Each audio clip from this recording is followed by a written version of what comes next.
Hello बच्चों, कैसे हो आप सब लोग। आपका पेपर हैकर्ड में स्वागत है। आज मैं बीकॉम सेकेंड ईयर सेमेस्टर 4 में इनकम टैक्स के एग्रीकल्चर चैप्टर को उठाने जा रहा हूँ। आज मैं आपको एग्रीकल्चर चैप्टर के बारे में जो है वह आपको समझाते हैं और उसके बाद जो है हम उसके एमसीक्यू को करते हैं। तो आज हम अपने इनकम टैक्स के एक्ट में जो है सबसे पहले एग्रीकल्चर इनकम के बारे में पढ़ेंगे कि एग्रीकल्चर इनकम क्या होती है, उसको हम अपने इनकम टैक्स में किस प्रकार से जो है वो ट्रीट करते हैं। इसके बारे में जो है वो हम आज इस क्लास में पढ़ने जा रहे हैं। उसके बाद जो है हम एमसीक्यू के ऊपर आएंगे। सबसे पहले बच्चों आज हम बात करते हैं कि कृषि आय का से हमारा जो है क्या मतलब है। कृषि आय से जो है वो हमारा क्या मतलब है, आज हम सबसे पहले उसको पढ़ने जा रहे हैं।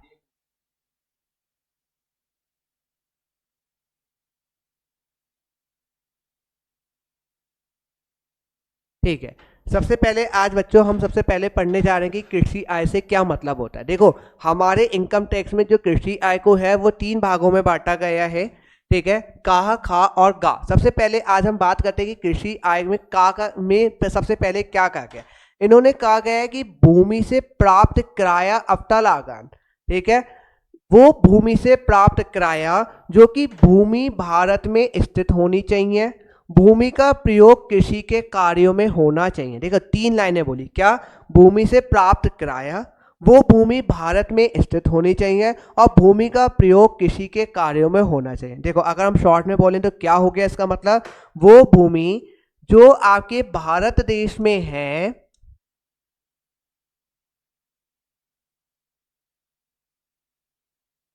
और जिसका उपयोग क्या है, जिसका उपयोग क्या है, कृषि के कार्यों में उपयोग है।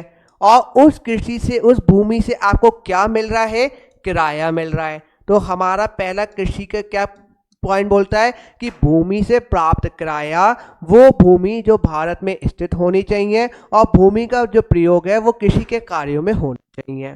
ठीक है, मतलब क्या हो गया, कोई भी ऐसी भूमि जो भारत देश में स्थित है और जिसका जो यूज होता है वो कृषि के पर्पस के लिए किया जाता है, और उस प्रकार की भूमि से अगर आपको कोई भी किराया मिलता है तो वो हमारी कृषि आय कहलाती है। अब हम दूसरे पार्ट में आते हैं कि कृषि का दूसरा पार्ट, हमें कृषि आय का दूसरा पार्ट क्या कहता है कि भूमि से आय, भूमि से आय कृषि क्रिया करने से। कौन सी, यहाँ पे देखो क्या हो रहा है, भूमि से आय, और कौन सी क्रिया करनी है बेटा, कृषि क्रिया करनी है। कौन सी करनी है, कृषि क्रिया करने से प्राप्त हुई हो, अथवा आय की प्राप्ति किसान, ठीक है, आय की प्राप्ति किसान या किराए प्राप्तकर्ता द्वारा। देखो आय की प्राप्ति किसान के द्वारा या किराया प्राप्तकर्ता द्वारा। किराया प्राप्तकर्ता कौन हो जाएगा, जिसकी भूमि है, द्वारा अपनी उपज को विक्रय योग बनाने वाली क्रिया करने से हुई आय, अथवा आय की प्राप्ति किसान या फिर किराए प्राप्तकर्ता द्वारा अपनी उपज को बेचने से हुई हो। तो अब इसका क्या मतलब हो गया, देखो दूसरा पार्ट हमसे कहता है कि भूमि से जो आय है वो या तो कृषि की क्रिया करने से हो रहा है, दूसरा हो रहा है कि किसान को उस फसल को उगाना, मतलब उसको बिक्री योग बनाने के लिए जो फसल उगाने के योग जो क्रिया कर रहा है वो, और तीसरा पॉइंट कहता है कि उस उपज को बेचने के लिए जो क्रियाएं कर रहा है किसान या फिर आपका किराया प्राप्त करता। तो इस प्रकार की जो आय है वो कृषि आय में आएगी। कृषि आय का जो तीसरा भाग है वो हमसे क्या कहता है कि कुछ शर्तों के अंतर्गत कृषि भवन से आय, मतलब अगर आपका मानिए यहाँ पे आपकी कोई कृषि आय हो रही है, ठीक है, कृषि की भूमि है और उस कृषि भूमि के आसपास अगर आपका कोई भवन है, उस भवन से होने वाला भी अगर आपको कोई किराया है, ठीक है, उस भवन से भी होने वाली का कोई आय है, तो वो भी आपकी कृषि आय में आएगी। तो हम एक शॉर्ट में पढ़ते हैं, कृषि आय क्या हो गया कि किसी भी भूमि से प्राप्त जो कि कृषि कार्य में लगी हुई है उससे होने वाला किराया। दूसरा पॉइंट आपको कहता है कि कोई भी प्रकार की कृषि क्रिया कर रहे हो, किसी भी उपज को आप बिक्री हेतु बनाने के लिए कोई क्रिया कर रहे हो या फिर उसको आप बेच रहे हो, किसके द्वारा, किसान के द्वारा या फिर भूमि के प्राप्तकर्ता, किराए प्राप्तकर्ता के द्वारा। तो इस प्रकार की कोई भी आय होती है वो कृषि आय कहलाती है। ठीक है, इतनी बात आपको समझ में आई। नेक्स्ट पॉइंट, अब हम बात करने जा रहे हैं नेक्स्ट पॉइंट की कि कृषि की क्रियाओं और कृषि कार्यों से क्या आश्रय होता है, मतलब कि कृषि की किस प्रकार की एग्रीकल्चर एक्टिविटी से क्या मतलब होता है। तो मैंने कहा कि कृषि कार्यों का प्रयोग करने से जो आश्रय है, ठीक है, इसका अर्थ क्या है कि भूमि का उपयोग खेती कार्यों में होना चाहिए। क्या होना चाहिए? उपयोग खेती कार्य में होना चाहिए, अन्यथा प्राप्त आय कृषि आय नहीं कहलाएगी। ठीक है, क्या बोला गया कि अगर जो आपका भूमि का जो उपयोग हो रहा है वो किस में होना चाहिए? वो खेती के कार्यों में होना चाहिए। एक कृषक को कृषि करने के लिए भूमि तैयार करने से लेकर फसल को काट कर बेचने तक की अनेक क्रियाएं करनी पड़ती हैं। बिल्कुल, अगर कोई एक किसान है, ठीक है, तो उसको कृषि करने के लिए क्या है? भूमि को तैयार करने वाला, उसको जोतना, ठीक है, उसमें पानी डालना, डिफरेंट टाइप की एक्टिविटी होती है, फसलों को काट कर बेचने तक की अन्य क्रियाएं करनी पड़ती हैं। इस प्रकार की क्रियाओं को दो भागों में विभाजित कर सकते हैं। कौन कौन सी? पहली क्रिया होती है प्राथमिक या आधारभूत क्रिया, जिसे प्राइमरी फंक्शन बोला जाता है। दूसरी जो क्रिया होती है उसे परावर्ती या बाद की क्रिया कहते हैं, जिसे हम सब्सिक्वेंट फंक्शन बोलते हैं। प्राथमिक क्रिया क्या कहलाती है? ये इन क्रियाओं में वह कार्य शामिल किए जाते हैं। देखो, प्राथमिक क्रिया के अंदर क्या आता है? इन क्रियाओं में वो कार्य शामिल किए जाते हैं जिनसे किसान पौधा निकालने से पहले करता है। क्या हो गया? पौधा निकालने से पहले की जितनी भी एक्टिविटी होती हैं वो सारी एक्टिविटी प्राइमरी फंक्शन में आती हैं। क्या क्या एग्जाम्पल हो गया? देखो, भूमि को जोतना, ठीक है, भूमि में पानी देना, ठीक है, भूमि में खाद डालना, ठीक है, भूमि में बीज बोना, ठीक है, आदि जो क्रियाएं होती हैं वो प्राथमिक या आधारभूत क्रियाएं हैं। ठीक है, तो ये प्रकार की जो भी क्रियाएं होती हैं वो प्राथमिक क्रियाएं कहलाती हैं। ठीक है, अगर मान लीजिए भूमि पर पेड़ पौधे या जंगली घास या कुछ भी चीज़ ना खुद उग के आ जाती है, तो वो प्रकार की जो क्रिया होती है वो आपकी जो है कृषि की में नहीं आएगी। दूसरी बात हम करते हैं बाद की क्रिया। बाद की क्रिया क्या हो गया? जो कि पौधे निकलने के बाद जो क्रिया की जाती है उसे कहते हैं। अब इसके क्या क्या एग्जाम्पल होते हैं? देखो, काट छाट कर लेना, ठीक है, आसपास की घास है उसको हटा देना, ठीक है, झाड़ झकाड़ कर देने को हटा देना, या उपज के आसपास की जो खुदाई है वो करना, तो सिंचाई करना, पौधे के कीड़ों व अन्य जानवरों से रक्षा करना, तो हर प्रकार की जो एक्टिविटी होती है वो बाद की क्रिया कहलाती है। ठीक है, फसल काटना, फिर उसको साफ करना, तो इस प्रकार की जितनी भी एक्टिविटीज हैं जिनसे उपज में वृद्धि होती है वो सारी की सारी क्रिया जो होती हैं वो बाद की क्रियाओं के अंतर्गत आती हैं। जो वो क्या होती हैं? बाद की क्रियाओं के अंतर्गत आती हैं। तो आपको समझ में आ गया कि एग्रीकल्चर एक्टिविटी क्या हो गई, कि कोई भी कृषि से रिलेटेड कोई भी एक्टिविटी जो कि होती है उसे हम क्या कहते हैं? कृषि से रिलेटेड कृषि आय बोलते हैं। ठीक है,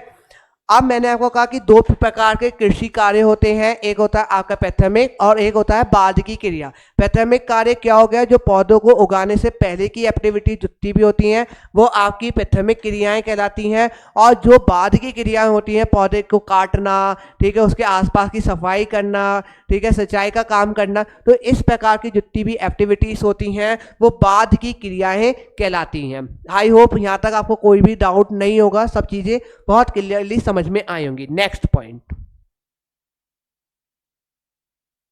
अब हम बात करते हैं कि कुछ एग्रीकल्चर इनकम से रिलेटेड कुछ एग्जाम्पल के बारे में पढ़ लेते हैं, जिससे आपको एमसीक्यू को सॉल्व करने में और आसानी होगी। क्या होगा कि एमसीक्यू के दौरान आपको 4 पॉइंट दिए होंगे, जिसमें से आपको कहा होगा ये पॉइंट है, इसमें से आप बताइए कृषि आय आपके लिए क्या है।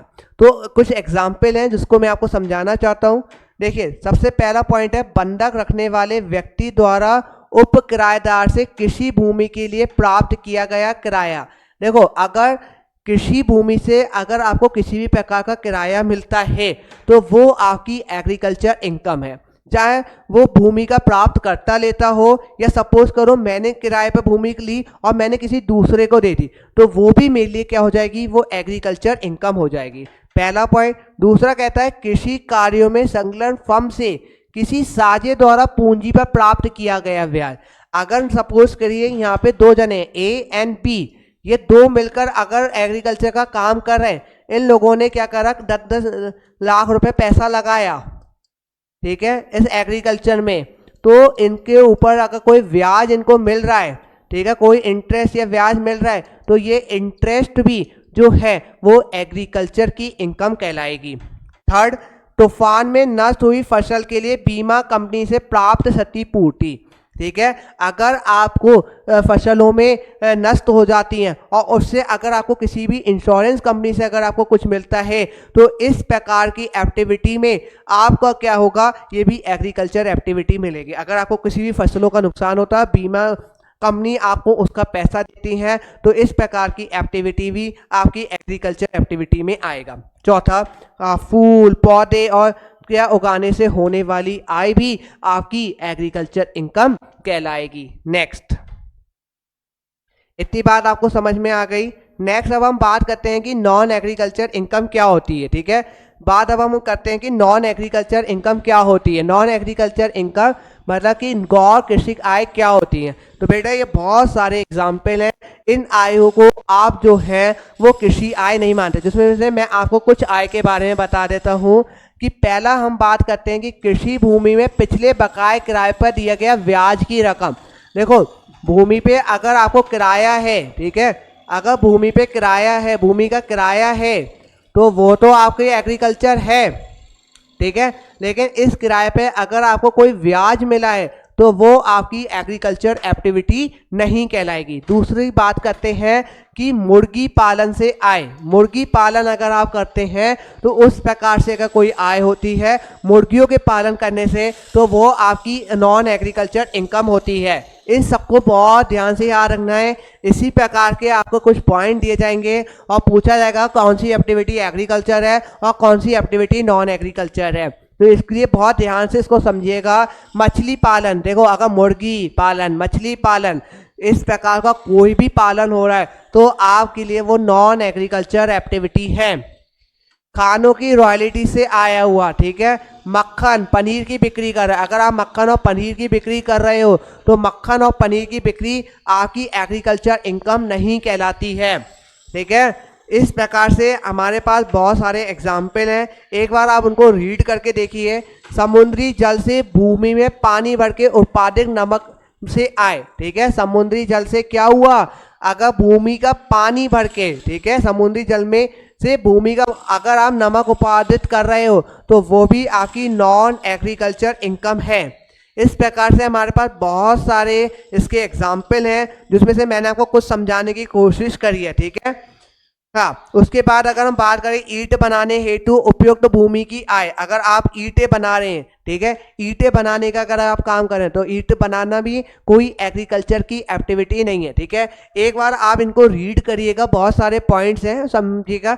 जो इंपॉर्टेंट पॉइंट्स हैं वो मैंने आपको सारे के सारे क्या कर दिए, इसमें एक्सप्लेन कर दिए। नेक्स्ट, अब हम बात करते हैं कि आयकर जो है, जो कृषि आय है, इसका आय कराधान जो इनकम टैक्स में किस प्रकार से ट्रीटमेंट किया जाता है, अब हम उसके बारे में बात करते हैं। अभी सबसे पहले हमने कृषि आय के बारे में पढ़ लिया, क्या चीज़ कृषि आय है, क्या चीज़ कृषि आय नहीं है, उसके बारे में पढ़ लिया। लेकिन अब जो हम पढ़ने जा रहे हैं कि आपका कृषि आय को किस प्रकार से इनकम टैक्स में ट्रीट किया जाएगा, उसके बारे में अब हम पढ़ने जा रहे हैं। देखो, आयकर अधिनियम के तहत जो है धारा 10(1) में कृषि आय को आयकर अधिनियम के धारे से छूट देती है। ठीक है, जो हमारा धारा सेक्शन 10 सब सेक्शन 1 है, वो हमारी इनकम जो एग्रीकल्चर इनकम है उसको वह क्या करती है, छूट देती है। तो अगर आपके पास कोई एमसीक्यू आता है कि कृषि आय का जो कराधान में छूट दी जाती है वो आयकर अधिनियम के कौन से सेक्शन में, कौन सी धारा में है, तो आप बोलोगे 10 सब सेक्शन 1 के अंदर जो है आपको इसकी छूट मिलती है। ठीक है, कृषि आय कृषि भूमि की बिक्री से आय, कृषि भूमि से प्राप्त होने वाली सरकार से मुआवजे के रूप में अर्जित आय आदि में छूट उपलब्ध है। लेकिन अब मैं आपको बात बताता हूं कि अगर कोई भी कृषि आय होती है वो कर मुक्त होती है। लेकिन अगर आपकी कृषि आय, ठीक है, अगर आपकी जो कृषि आय है, ठीक है, अगर आपकी शुद्ध कृषि आय, वैसे मैंने क्या कहा, आपकी कृषि आय एग्जम्प्ट है, लेकिन अगर आपकी शुद्ध कृषि आय 5,000 रुपये से अधिक है, तो क्या है, 5,000 रुपये से अधिक है, तो उसकी गौर कृषिक आय से, ठीक है, गौर कृषिक आय क्या हो गई, अन्य आय, जो कृषि आय के स्लैब में के तहत कर की अधिकतम राशि से अधिक है। अब देखिए इसका क्या मतलब हुआ कि अगर आपकी जो कृषि आय है वो 5,000 से ज्यादा है, और जो अन्य आय है मतलब गौर कृषि आय है वो अगर आपकी कर मुक्त सीमा से ज्यादा है,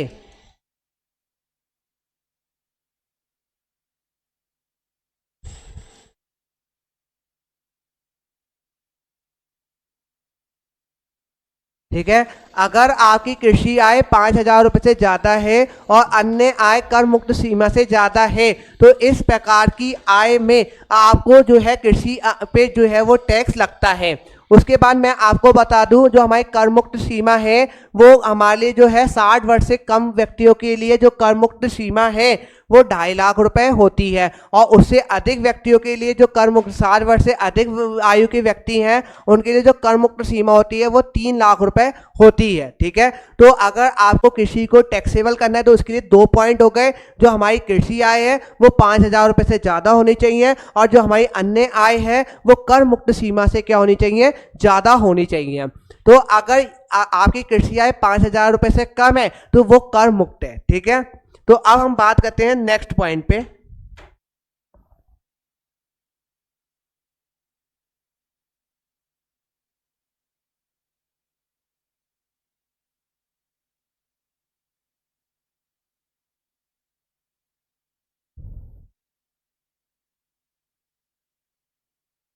अब हम बात करते हैं आयकर गणना की। मैंने क्या कहा कि अगर आपकी कृषि आय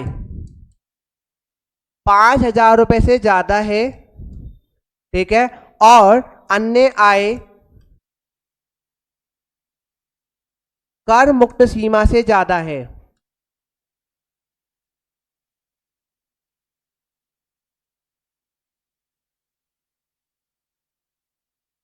ठीक है, कर मुक्त सीमा से ज़्यादा है, तो अब हमारे पास कुछ स्टेप दिए हैं, इसके अकॉर्डिंग क्या होता है हमें आयकर की क्या होती है गणना करनी पड़ती है। सबसे पहले हम बात करते हैं स्टेप 1। हमारा स्टेप 1 क्या कहता है, हमें कृषि आय को मान लीजिए x माना, ठीक है, और अन्य आय को हमने y के रूप में मानते हैं। अब क्या करना है आपको, क्या है क्योंकि x एंड y पर गणना की गई y टेस्ट B1 है। अब देखिए क्या मतलब होता है, यहाँ पे कहते हैं कृषि आय को हमने x माना, अन्य आय को y माना, आपको इन दोनों को जोड़ना है और इन दोनों को जोड़ के जो इनकम आती है उस पर आपको टैक्स निकालना है। ठीक है, पहला पॉइंट हो गया। सपोज करिए आपकी जो कृषि आय है वो आपकी जो है 50,000 रुपये है और जो अन्य आय है वो आपकी कितनी है 3.5 लाख रुपए है। तो देखिए इन दोनों केस में आपकी जो कृषि आय है वो 5,000 रुपये से ज़्यादा हो गई और अन्य आय जो हो गई वो 2.5 लाख से ज़्यादा हो गई। तो इसकी टोटल आय कितनी हो गई 50,000 प्लस 3.5 लाख रुपए। ठीक है, तो हमारी टोटल आय कितनी हो गई 4 लाख रुपए। तो आपको सबसे पहले क्या करना है, इस 4 लाख रुपए के ऊपर टैक्स निकालना है। दूसरा स्टेप हमसे क्या कहता है, स्टेप नंबर 2 क्या कहता है, स्टेप कहता है आयकर भुगतान के लिए बुनियादी छूट स्लैब के बारे में बताएं। ठीक है, क्योंकि a प्लस x पर गणना की गई राशि B2 है। अब इसका मतलब क्या हुआ कि आपकी जितनी भी एग्रीकल्चर इनकम है उसको हमने x माना, प्लस जो आपकी कर मुक्त सीमा है 2.5 लाख 3 लाख 5 लाख इन केस में भी। ठीक है, तो इसको हमने 2.5 लाख लोगे। ठीक है, हमारी एग्रीकल्चर इनकम कितनी है 50,000 रुपये, तो 50,000 रुपये प्लस 2.5 लाख रुपए इसको जोड़ोगे और इस ये हो गया 3 लाख रुपए। तो आप क्या करोगे, पहले स्टेप में एग्रीकल्चर और नॉन एग्रीकल्चर दोनों को इनकम जोड़ोगे और उस पर टैक्स निकालोगे। दूसरा क्या करोगे, जो आपकी एग्रीकल्चर इनकम है और 2.5 लाख रुपए इस पे टैक्स निकालोगे। ठीक है, उसके बाद इन दोनों पे टैक्स निकालने के बाद जो लास्ट स्टेप स्टेप नंबर 3 आता है, इन दोनों के बीच में आप अंतर करोगे और जो अंतर आएगा टैक्स में उतनी आपको क्या हो जाएगी, तो जो है छूट मिल जाएगी। तो इस प्रकार से जो है हम जो है अगर आपकी कृषि आय और अन्य आय है तो इस प्रकार से जो है हम टैक्स को कैलकुलेट करते हैं।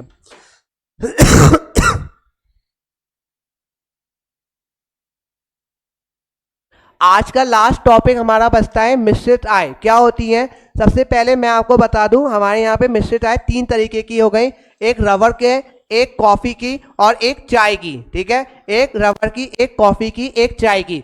अगर भारत में आप रबर को के विक्रेता भी हैं और आप रबर की उत्पादन भी करते हैं, ठीक है। मतलब अगर आप रबर को उगा भी रहे हैं और उसको अगर आप बेच भी रहे हैं, तो इस प्रकार की जो एक्टिविटी होती है वो आपकी कृषि वाली भी होती है और व्यावसायिक आय भी होती है। तो हमारे इनकम टैक्स ने क्या कहा कि अगर आप किसी भी प्रकार या रबर के, कॉफ़ी के, चाय का उत्पादन भी कर रहे हो और उसको बेच भी रहे, तो उसका कुछ पार्ट जो हो जाएगा वो आपका व्यावसायिक आय हो जाएगी और कुछ पार्ट जो हो जाएगा वो आपका कृषि आय हो जाएगा। तो हम पहला पॉइंट पढ़ते हैं, इसका जो 7 नियम है। भारत में विक्रेता द्वारा उगाए गए रबर के पौधे से प्राप्त रबर के उत्पाद की बिक्री से आय, मतलब उसने क्या करा, रबर के पौधे को उगाया भी और उसको क्या करा, बिक्री भी करी। तो इस प्रकार अगर आपने रबर के पौधे को उगाया तो वो कृषि से रिलेटेड हो गया और जो बेचा वो आपका व्यावसायिक आय हो गया। तो इस केस में कहते हैं कि अगर आप रबर को उगा भी रहे हैं और बेच भी रहे हैं, तो इस केस में 35% का जो पार्ट होगा वो आपकी व्यावसायिक आय कहला दी जाएगी और जो 65% का पार्ट होगा वो आपकी कृषि आय कहला दी जाएगी। ठीक है, इतनी बात आपको समझ में आ गई। 65% का पार्ट आपका कृषि है। इसी प्रकार से कॉफी के बारे में करते हैं कि अगर आप कॉफी की बिक्री करते हैं तो उसमें उगाया और उत्पादित किया गया है, अगर कॉफी आपने बेची है, उसको उगाया है, उसको उपार्जित किया है, तो व्यावसायिक आय 25% होती है और कृषि आय 75% होती है। लेकिन कॉफी को आपने उगाया भी, उपचारित भी किया, भूना भी, पीसा भी, क्या क्या किया, उगाया भी, उपचारित भी किया, भूना भी, पीसा भी, तो इस केस में व्यावसायिक आय आपकी 40% होगी और जो कृषि आय है वो आपकी 60% होगी। देखिए एक एग्जाम्पल से समझते हैं कि एक कॉफी की हमने जो बिक्री करी वो 10,000 रुपए की करी, ठीक है, 10,000 की करी। उस कॉफी को आपने उगाया भी, उपचारित भी करा, भूना भी, पीसा भी, तो 4,000 रुपए आपकी जो हो गई वो व्यावसायिक आय हो गई और जो 6,000 रुपए हो गई वो आपकी कृषि आय कहलाएगी। इसी प्रकार से अगर आपने चाय को उगाया है और उसको बेचा है, तो इस प्रकार भी व्यावसायिक आय आपकी 40% जो है वो व्यावसायिक आय हो जाएगी और 60% जो है वो आपकी कृषि आय हो जाएगी। इस प्रकार से एग्रीकल्चर के जितने भी, तो पहला एमसीक्यू आता है कि कृषि आय में सम्मिलित है। मैंने क्या कहा, कृषि आय में सम्मिलित है। क्या सम्मिलित है, तो मैंने आपको बताया कि कृषि आय में कृषि कार्य से आय आपको आता है, पुष्प उगाने की आय मैंने आपको कहा आती है, कृषि भूमि पर कृषि का कार्य का किराया आता है। तो यहाँ पे हमारा आंसर हो जाएगा उपयुक्त सभी, क्योंकि मैंने आपको बताया था कि कृषि आय के अंदर क्या क्या सम्मिलित है। तो हमने बताया था कि कृषि कार्य से कोई भी चीज आती है, ठीक है, कृषि भूमि पर अगर कृषि कार्य का किराया है तो वो भी आ जाएगा, पुष्प उगाने का जो काम है वो भी आपका कृषि आय में आ जाएगा। ठीक है, तो पहले एमसीक्यू में अगर आपको किसी भी प्रकार की कोई दिक्कत है तो बताइए। दूसरा कहते हैं कि निम्न में से कौन सी कृषि आय है। मैंने आपको फिर से बहुत सारे एग्जाम्पल दिए थे कि कौन सी चीज, मैंने कहा था मुर्गी पालन की आय आपकी नॉन एग्रीकल्चर है, तो आपको एक बार उस लिस्ट को देख के जाना है। ठीक है, तो मुर्गी आय क्या वो कृषि आय है? नहीं है। कृषि कार्य में लगी कंपनी से लाभांश भूमि से प्राप्त कराया, मैंने ऐसा बताया था कि अगर कोई कंपनी कृषि में लगी है और उससे आपको कोई प्रॉफिट हो रहा है तो वो आपकी नॉन एग्रीकल्चर एक्टिविटी होती है। ठीक है, कृषि भूमि से प्राप्त कराया, सबसे पहले आपको कृषि की जब परिभाषा बताई तो मैंने यही बताया था कि कृषि भूमि से अगर कोई भी प्राप्त कराया होता है तो वो आपकी कृषि आय कहलाती है। तो ये हमारा आंसर हो जाएगा। डेयरी फार्म से अगर कोई आय होती है तो वो भी आपकी नॉन एग्रीकल्चर होती है। देखिए इन सबको पढ़ने के लिए आप क्या करेंगे, एक बार जो मैंने लिस्ट दी है उसको पढ़ लेंगे, लेकिन कृषि आय को मोस्टली आपको याद रखना है कि कोई भी कृषि से रिलेटेड एक्टिविटी है या ऐसी कोई भी भूमि जो भारत देश में स्थित है उससे मिलने वाला जो किराया है वो कृषि आय में आएगा।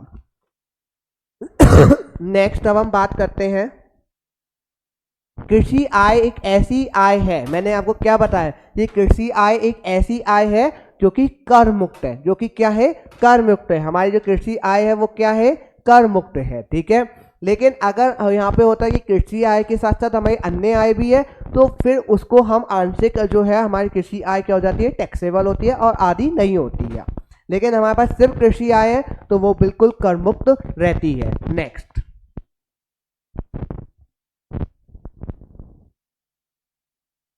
अब हम बात करते हैं नेक्स्ट बारे में, कृषि भूमि से प्राप्त क्रय की आय, मैंने आपको क्या कहा, कृषि भूमि से प्राप्त क्रय की आय।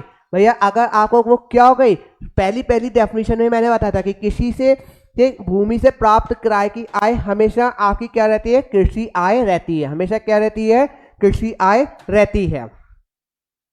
नेक्स्ट, कृषि आय आयकर अधिनियम की किस धारा के अंतर्गत कर मुक्त है। मैंने आपको अभी समझाया था कि जो हमारा कृषि आय का जो सेक्शन है वो क्या है, मुझे कमेंट करके आप बताइएगा, ठीक है, फिर मेरी वीडियो को देखिएगा। तो हमारे जो कृषि से आय का जो सेक्शन है वो सेक्शन जो है वो 10 सब सेक्शन 1 होता है, जहाँ पे कृषि को कर मुक्त किया गया। तो धारा 10(1) जो है उसका आंसर होगा। नेक्स्ट,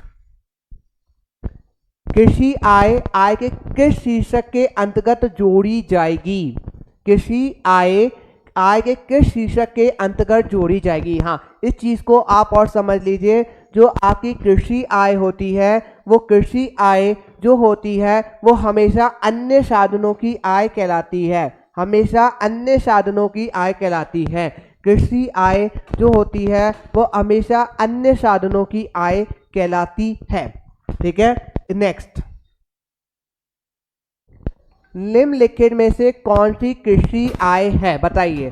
अभी हमने लिस्ट पढ़ी, उस लिस्ट से आपको देखना है कि कौन सी आय जो है वो कृषि आय है। चाय बागानों को किराए पर उठाने से होने वाली आय नहीं, क्योंकि हम अपने जो भूमि है जो कृषि योग्य होती है उनको उठाते, लेकिन चाय के बागानों को किराए पर उठाना कोई कृषि आय नहीं है, तो पहला पॉइंट नहीं होगा। दूसरा, करदाता द्वारा गमले में पौधे उगाना और उन्हें लगाने से होने वाली आय, तो भैया जैसे मैं हूँ अपने घर में पौधे उगाया, उस पौधे से अगर कोई इनकम होती है तो क्या वो एग्रीकल्चर इनकम कहलाएगी, नहीं, तो ये भी पॉइंट हमारा नहीं होगा। तीसरा, किसानों को अपने खेत पर अधिक फसल उगाने के लिए पुरस्कार के रूप में प्राप्त राशि, तो भैया अगर ये अवार्ड मिलते हैं तो अवार्ड जो होते हैं वो किसी भी प्रकार का कोई भी एग्रीकल्चर इनकम नहीं होती है, ठीक है, तो ये भी हमारा आंसर नहीं रहेगा।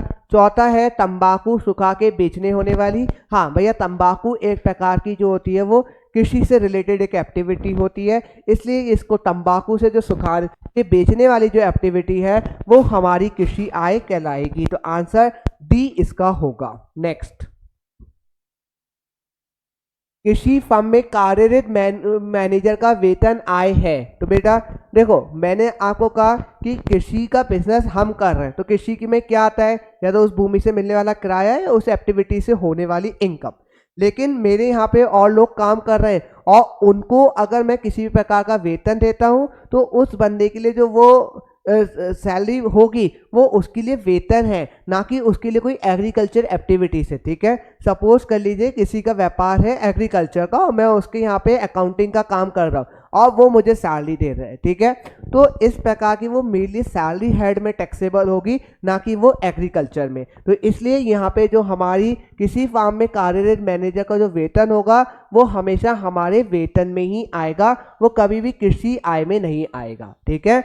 वेतन दे रहे हो तो वेतन की आय मेरी है, क्या वो कृषि का बागान मेरा है, क्या जहाँ कृषि हो रही है क्या मैं कृषि के कार्य में लगा हुआ हूँ, नहीं, तो अगर इस प्रकार की कोई भी वेतन मिलती है तो वो हमेशा वेतन आय जो होगी वो आपके हमेशा वेतन में ही जाएगी। नेक्स्ट,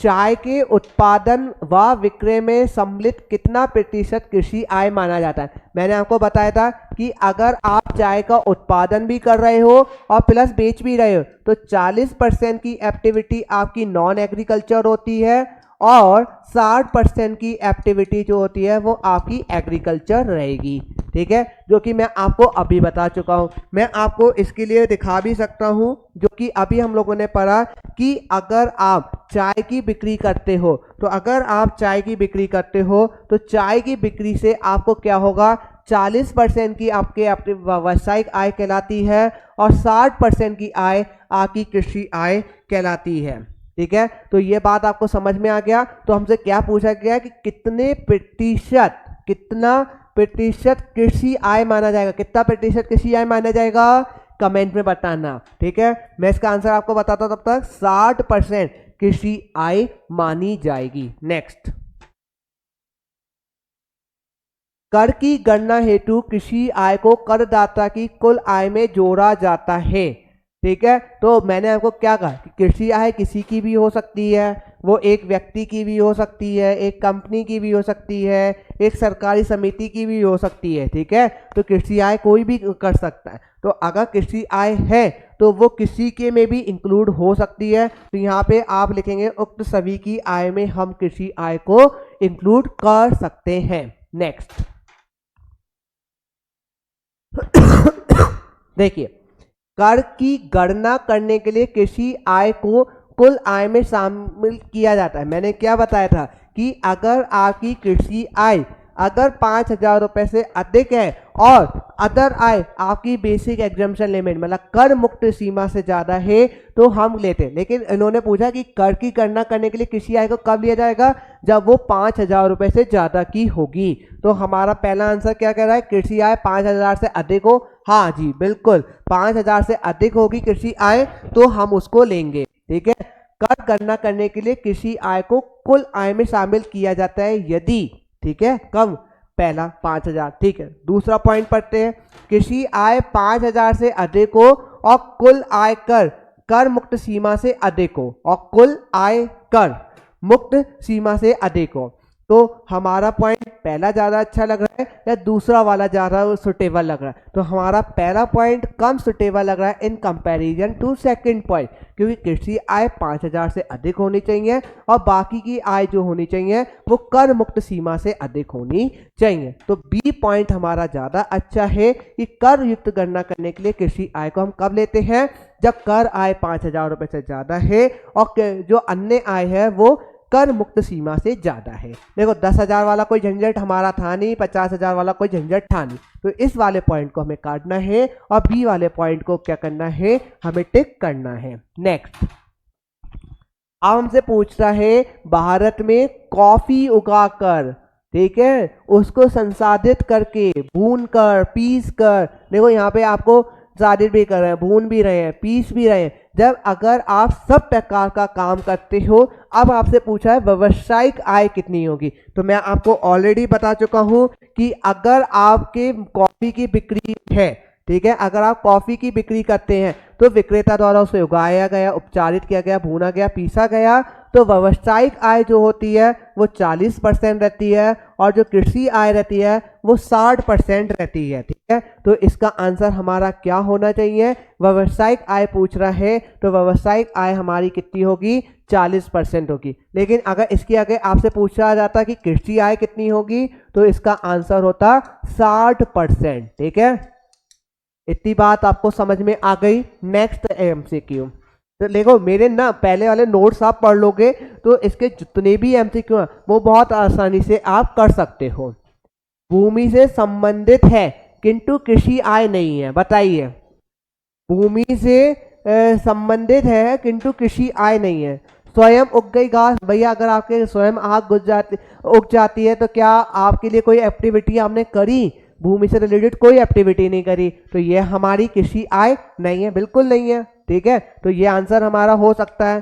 खानों से प्राप्त अधिकार शुल्क, भैया खानों से अगर आपको कोई अधिकार शुल्क मिलता है तो वो भी आपका कोई कृषि आय नहीं है, तो ये भी हो सकता है। मछली के क्षेत्रों की आय, अगर मछली से कोई भी मैंने मछली पालन, ये सब आपकी नॉन एग्रीकल्चर है, तो ये भी एक्टिविटी। तो हमारा आंसर क्या हो जाएगा, उक्त सभी, तो इसका आंसर डी हमारा होगा। नेक्स्ट,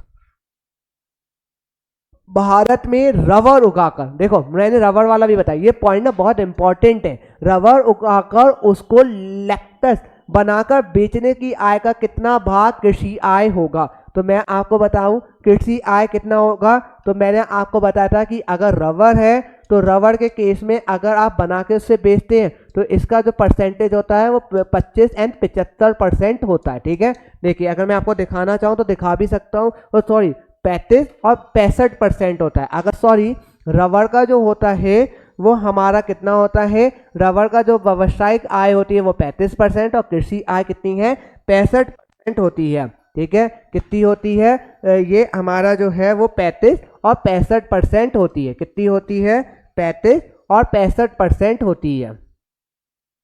ठीक है, तो अब हमसे क्या पूछा है कि कृषि आय कितनी होगी, मैंने कहा हमेशा जो ज्यादा वाली होती है वो आपकी कृषि आय होती है। तो कितनी होगा, तो सी 65%, ठीक है, सी 65%। नेक्स्ट, भूमि से संबंधित है किंतु कृषि आय नहीं है। बताइए, भूमि से संबंधित है लेकिन कृषि आय नहीं है। हाट बाजारों से प्राप्त आय, ये नहीं है।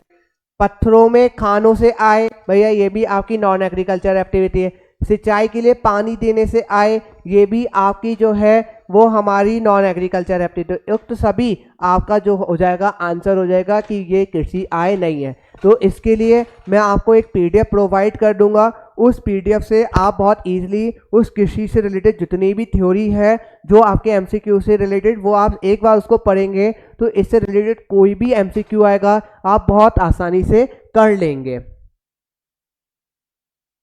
किस आय पर आयकर नहीं लगाया जाता, किस पे नहीं लगाया जाता, भैया वेतन आय पे तो लगता है, ठीक है, पेशे की आय पे भी लगता है, व्यवसाय की आय पे भी लगता है। तो बची कौन सी, हमारी कृषि की आय। तो इसके ऊपर जो है वो कर नहीं लगता। कौन से सेक्शन में नहीं लगता, 10 सबसेक्शन 1 के अंदर ये हमारा जो होता है सेक्शन होता है 10 सबसेक्शन 1, जिसके ऊपर किसी के आय पर किसी भी प्रकार का कर नहीं लगाया जाता है। नेक्स्ट, महिला करदाता के लिए 35,000 की कर आय को कुल आय में तभी शामिल किया जाएगा जब उसकी गत वर्ष की कुल आय कितने की होनी चाहिए। देखो मैंने क्या कहा, देखो कर आपकी कृषि आय कितनी होगी, 5,000 से ज्यादा हो गई। अब हमारी जो है अन्य आय कितनी होनी चाहिए, कर मुक्त सीमा से ज्यादा होनी चाहिए।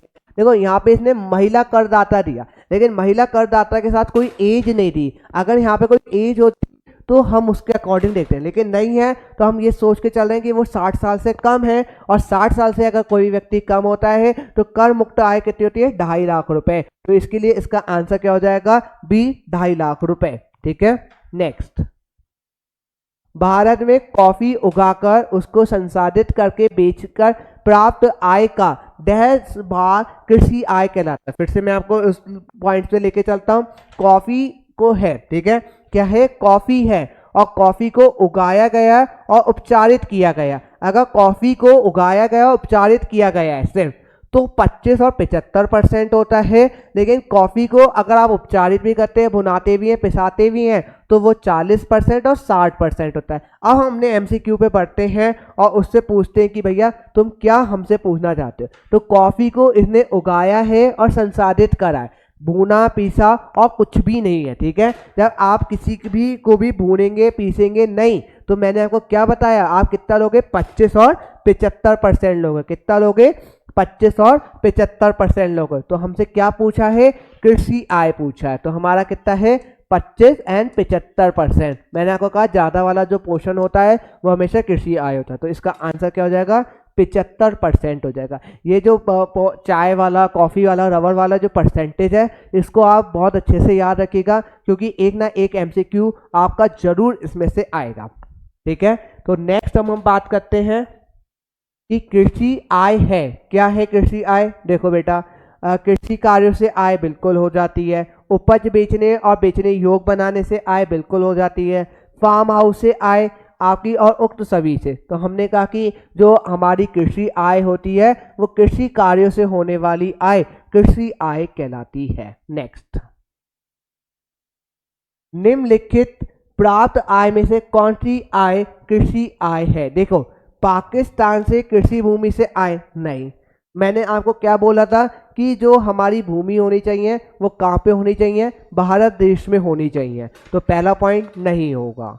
दूसरा पॉइंट, कृषि के व्यवसाय के लिए आवश्यक पशुओं को चराने के लिए प्रयोग होने वाली भूमि की आय नहीं। मैंने आपको क्या कहा कि अगर आपका कृषि में कोई पशु पक्षी को चरा रहे हो तो नहीं, लेकिन आप कोई एक्टिविटी कर रहे हो, पानी देना, उसको जोतना, ठीक है, पेड़ पौधों को उगाने से रिलेटेड कोई एक्टिविटी कर रहे हैं, तो वो आपकी एग्रीकल्चर एक्टिविटी होती है। तीसरा, कृषि कार्य में प्रयोग आने वाली भूमि के किराए के लिए बकाया राशि पर ब्याज। मैं आपको समझा चुका था कि अगर कोई किराया मिला वो आपकी एग्रीकल्चर है, लेकिन बकाया किराए पे अगर ब्याज मिला तो वो आपकी एग्रीकल्चर एक्टिविटी नहीं है। चौथा पॉइंट, बाढ़ में फसल नष्ट हो जाने पर बीमा कंपनी से प्राप्त क्षतिपूर्ति राशि, हाँ ये आपकी एग्रीकल्चर है। तो इस एमसीक्यू को पढ़ने के लिए आपको एक बार पढ़ना पड़ेगा कि कौन सी चीज़ कृषि आय में आती है और कौन सी आय कृषि आय में नहीं आती है, जो कि मैं उसके आपको एक पीडीएफ जो है वो प्रोवाइड करवा दूंगा। नेक्स्ट, ठीक है, आज के लिए हम इतना ही करते हैं। Thank you so much. फिर मिलते हैं एक नेक्स्ट वीडियो में।